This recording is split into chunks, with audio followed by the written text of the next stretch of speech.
Hello, this article talks about the benefits of networking in person. The first benefit it talks about is to be recognized. There is a reason we like to put a name with a face, which is to help remember people. Networking online, people only see a small thumbnail of your face, such as like on your LinkedIn profile or even social media, and then they read all about your information. In person, the person is able to see your facial expressions and see how your personality is. The second benefit that this article talks about is speaking up. Meeting people in person means you can respond in real time and have people actually listen and hear you. The third benefit that this article talks about is being understood. In-person meetings increase your chances of being understood. This allows you to express your tone of voice, see facial expressions, your body language, and observe your intentional gestures. These things you can't see or observe online. So this is another key tip of, or a benefit of doing your networking in person. The fourth benefit that this talks about is sharing your knowledge. Talking to someone in person, you don't need to be the most experienced authority on the subject. People just want to hear what you know just from being there.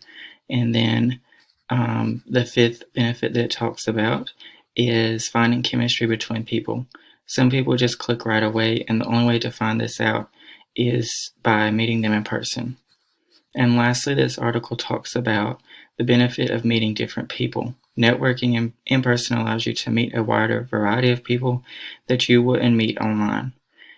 I agree with all these benefits that the article talks about when networking in person.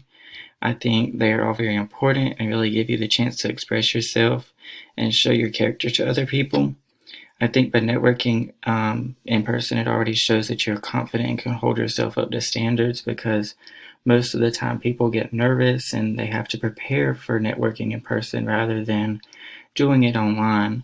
I think by doing it online, it kind of gives you a leadway of kind of getting away with certain things. I think I do try to follow this advice when I'm networking in person, because I know how important first impressions are when meeting new people. However, I don't think anyone could really be fully prepared for everything that someone could ask or pose to you when you're networking in person in front of people. Like I said, I feel like the online you potentially may have the opportunity to at least have some time to think about your responses.